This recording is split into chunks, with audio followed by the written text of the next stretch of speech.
Quand on rencontre une personne qui nous plaît, une personne avec laquelle on veut peut-être passer plus de temps, mieux la connaître et voir ce que ça peut donner par la suite, je pense que tu es d'accord sur le fait que au fond de nous, si on ne se ment pas, on a envie d'être inoubliable à ses yeux. On a envie vraiment de marquer le coup et de faire en sorte que quand elle s'en va, elle pense à nous et elle a envie de nous revoir par la suite. Dans cette vidéo, je vais te donner des éléments qui vont te permettre d'augmenter ton impact dans tes rendez-vous et particulièrement dans le premier rendez-vous. Pour te partager ces infos, bien sûr, je me base sur les milliers d'accompagnements que j'ai fait avec des femmes de cœur dans leur relation amoureuse et surtout grâce à leur retour d'expérience, mais également à mon expérience personnelle. Dès mon plus jeune âge, j'entendais mon père me dire régulièrement « arrête de faire l'intéressant ». Et il est vrai que c'était une question qui m'intéressait. Je me demandais comment faire en sorte qu'une personne, réellement, quand je lui parle, quand je me mets à son contact, se dise « ah, j'aime son contact ». Certainement parce que j'avais un besoin viscéral d'affection, d'amour. Et en tout cas, ça m'a amené sur ce chemin. Par la suite, j'ai fait un BTS négociation en relation client. J'ai travaillé près de 10 ans dans les relations commerciales avec pour seul objectif tous les jours de séduire des personnes pour qu'elles s'intéressent d'abord à moi, mais surtout aux produits et services que je proposais. Dans cette expérience, j'ai bien évidemment augmenté mon niveau dans ce domaine de l'intelligence sociale, on pourrait l'appeler également ainsi, et surtout compris qu'il y a des patterns, c'est-à-dire des éléments qui reviennent. Et ce qui est génial, je trouve, parce qu'on parle de relations humaines, c'est que c'est applicable dans le domaine professionnel, comme on vient de le voir, c'est là que j'ai commencé, dans le domaine social, faire des amis, et surtout, ce qui nous intéresse peut-être encore plus aujourd'hui, dans le domaine sentimental et amoureux. Pour résumer, le but, c'est de créer une connexion forte et je dirais même immédiate. Et pour ce faire, la première chose que je vais te partager, c'est, je vais te la fournir un peu en mode évite cette erreur, mais fais plutôt ceci, donc de parler d'un sujet, d'une situation qui te concerne, mais qui n'est pas liée à une émotion associée. Je m'explique. Si j'ai un rendez-vous avec une femme, et c'est quelque chose qui m'est déjà arrivé, et que je lui demande qu'est-ce qui lui plaît dans la vie, qu'est-ce qui l'anime, etc. Et elle va me dire « ah j'ai repris le sport, c'est vrai qu'au travail c'est sympa puisque on fait tel ou tel projet », mais je sens que quand elle me parle, elle est plus en train d'essayer de me plaire ou de me montrer qu'elle remplit en fait son quotidien par des activités, mais je sens pas d'émotion qui est associée. Pour créer une histoire et une connexion émotionnelle forte, il te faut absolument d'abord commencer par l'émotion. Il n'y a pas de connexion émotionnelle sans émotion. Donc une histoire puissante, c'est une histoire où quand je partage mon histoire, quelle qu'elle soit, que j'aille au sport ou que je parle de mon travail ou n'importe quel autre sujet, c'est que quand je parle de l'histoire, je ressens réellement quelque chose. J'en parle pas pour en parler tout simplement, j'en parle parce qu'elle est connectée vraiment à moi. L'être humain se connecte à un autre être humain quand il sent de l'émotion. Sinon, on est dans le monde des robots. Là, je t'invite à regarder une super série d'ailleurs par rapport à ce sujet qui s'appelle Real Humans, où ça parle de robots, humains, il y a un peu un mix entre les deux et c'est assez intéressant de voir les différences justement entre robots et humains qui est finalement tout simplement l'émotion. Donc tu veux créer une forte connexion, une connexion comme je l'appelle profonde. J'ai créé d'ailleurs tout un programme pour donner tous les piliers pour créer une connexion donc avec l'homme que tu convoites. Il te faut d'abord passer par l'émotion. Donc pose-toi la question avant un rendez-vous. Tu peux même noter des informations. Quelles sont les histoires, les événements de ma vie en ce moment, de mon quotidien, où quand franchement j'y pense ou quand j'en parle, je sens de l'émotion, quelle qu'elle soit. Idéalement, ça peut être de l'émotion d'enthousiasme, de chaleur que tu vis vraiment, mais c'est pas grave si c'est des émotions aussi de tristesse et de peur, parce que je vais aller encore plus loin sur cette notion de connexion émotionnelle. Et je pourrais faire une vidéo à part entière d'ailleurs là-dessus. Si tu lui fais vivre à travers tes récits, à travers ton histoire, plusieurs émotions, c'est OK, tant que tu restes pas trop dans le bas, c'est-à-dire dans le partage d'émotions de peur, de tristesse ou voire trop dans le haut, dans la colère ou la rage. Quand je dis trop bas, trop haut, je vais être plus précis, trop bas, trop haut, qui est désagréable à vivre. Par contre, si tu fais un partage d'histoire qui est lié à un truc qui est génial que tu as vécu et quelques instants après, tu parles d'un doute que tu peux avoir, il va y avoir deux grandes émotions. Tant que c'est vraiment vécu pour toi et sincère, il y a un truc qui est sûr, c'est que tu vas le marquer. Parce que oui, nous les êtres humains, on retient, on enregistre les émotions avant tout, bien avant les mots ou les choses sympathiques qu'on veut bien partager. Donc retiens pour ce premier point, priorise des histoires, des récits te concernant où il y a des émotions. Et plus il y a d'émotions, finalement, c'est comme un film. Tu lui proposes un voyage, un film. Et on a tous envie en fait de regarder un film jusqu'au bout, surtout quand il y a ces émotions. Ok ? Et d'ailleurs, petite parenthèse pour conclure, Je sais qu'il y a des femmes qui se disent hypersensibles, qui regardent cette vidéo, donc qui vivent leurs émotions avec une certaine intensité et qui ont besoin de les vivre. Eh bien, c'est OK pour vous, il n'y a pas de souci. Soyez pas mal d'avoir des émotions. Au contraire, je le rappelle, c'est ce qui crée la mémoire. L'idée, pour respecter l'équilibre, c'est que ce ne soit pas en permanence quelque chose qui est entre guillemets négatif ou désagréable à vivre. C'est tout. Un autre pattern, un autre élément qui est très intéressant à mettre en place dans un rendez-vous et puis globalement dans tous tes rendez-vous, si tu veux créer de l'attention, voire même être inoubliable, c'est dis ce que tu penses. Ça paraît tout bête, mais c'est d'une puissance redoutable. On est sur le sujet de l'affirmation de soi. Dis ce que tu penses, tes avis, tes opinions, tes ressentis, tes besoins, tes objectifs. C'est juste après la manière de comment tu vas le dire qui va faire la différence, parce que si tu as un avis différent de lui sur le sujet je sais pas moi, des politiques, même si c'est loin d'être le sujet le plus intéressant en rendez-vous, mais ça dépend si vous faites des études politiques par exemple. Bref, quand il y a un sujet sur lequel tu es en désaccord, exprime ce désaccord. N'attends pas le 15e rendez-vous quand tu vois que c'est un sujet très important pour lui dire au bout de 15 rendez-vous, j'en ai marre quand tu parles de ça. Parce qu'en fait, ça va tout gâcher bien tardivement et là, tu vas t'apercevoir que tu n'as pas forcément les mêmes valeurs, les buts, etc. Donc, OK, tu auras passé le temps 15 jours ou 15 semaines avec lui, mais il n'y aura pas eu, si tu veux, cette réalité vécue de ta part et partagée. Donc, un problème d'authenticité. Dis ce que tu penses, ton avis, tes opinions et tu verras.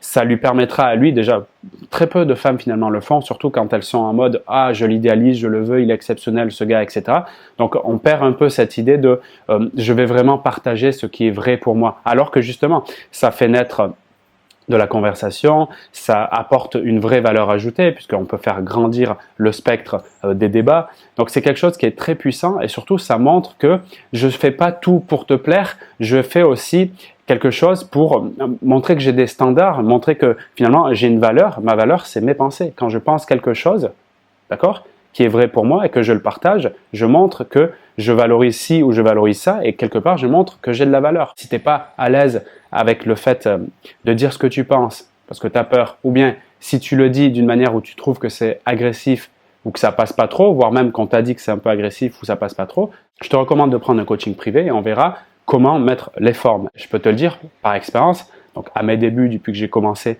à faire de la relation client jusqu'à aujourd'hui, on parle quasiment de plus de 20 ans, je te garantis que dire ce que tu penses sera, quand c'est bien fait, toujours plus bénéfique que de le cacher, puis de souffrir après de l'avoir caché.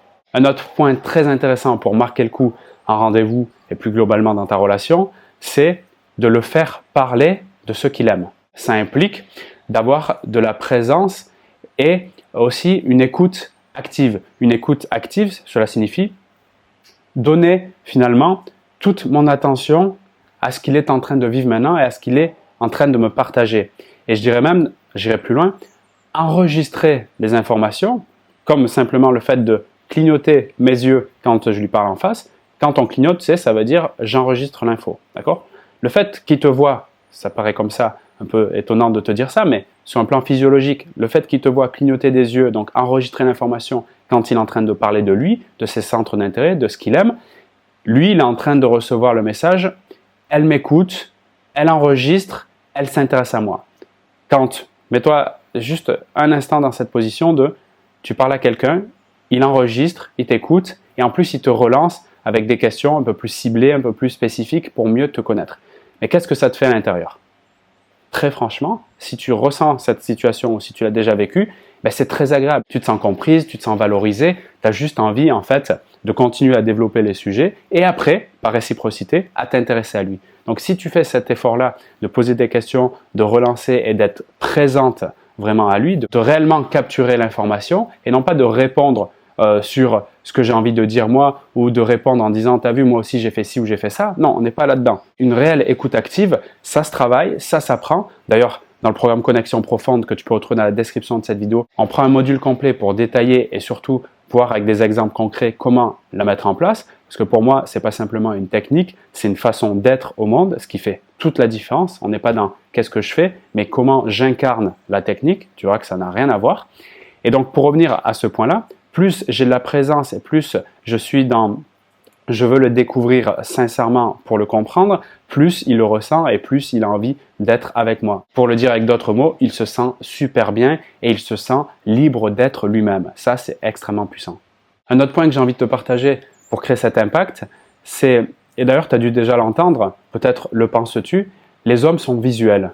Moi, je pense que les hommes sont visuels, que les femmes sont visuelles, que tout simplement l'aspect sensoriel qu'on appelle la vue est celui, d'ailleurs des études le démontrent, celui qui est le plus utilisé, d'accord? C'est d'ailleurs comme ça qu'on capte l'info. D'ailleurs, tout à l'heure, je parlais de clignoter pour enregistrer. C'est au fond ce qui nous amène à survivre dans ce monde et avoir des atouts pour améliorer nos conditions de vie. Donc, on va choper de l'info à droite à gauche en permanence. D'ailleurs, plusieurs milliards d'informations par seconde au niveau inconscient. Donc, la vue est très importante. Plus tu frappes sa vue, plus tu frappes son imagination. Ça nous ramène d'ailleurs à un principe fondamental du livre « Comment se faire des amis » de Dale Carnegie, je crois écrit en 1936, qui parlait déjà de ce principe.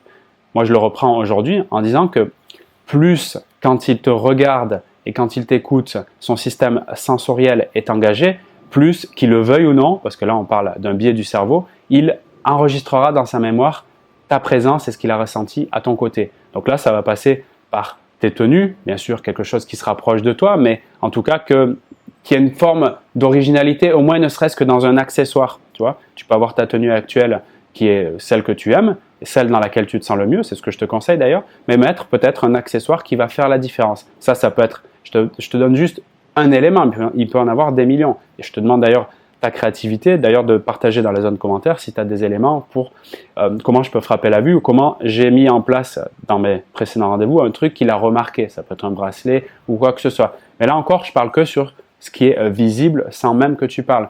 Mais après, pour susciter son imagination, donc je parlais de système sensoriel, tu peux rajouter ce qu'on appelle des prédicats en communication. Alors, je ne vais pas rentrer dans le détail là parce que ça peut être un peu technique, mais pour te le dire de façon simple, l'idée c'est d'utiliser, quand tu parles, par exemple quand tu racontes une histoire, des verbes et des adjectifs qui touchent au système sensoriel visuel principalement, mais tu peux aller aussi sur l'auditif et même le kinesthésique, c'est-à-dire l'ordre des sensations, des ressentis, des émotions. Donc pour le visuel, tu as des mots comme voir pour les verbes par exemple, regarder, et après tu peux parler aussi de luminosité, lumière, tout ce qui touche en fait à ce que je peux percevoir au niveau des yeux. Pour ce qui concerne l'auditif, tu as écouter, entendre, dire, parler, le son, les bruits, tous ces mots-là, quand tu les rajoutes dans ton récit, tu vois d'ailleurs que si tu regardes un film, si tu prêtes attention à ça, ou si tu regardes un roman ou un livre ou quoi que ce soit qui te captive, tu verras que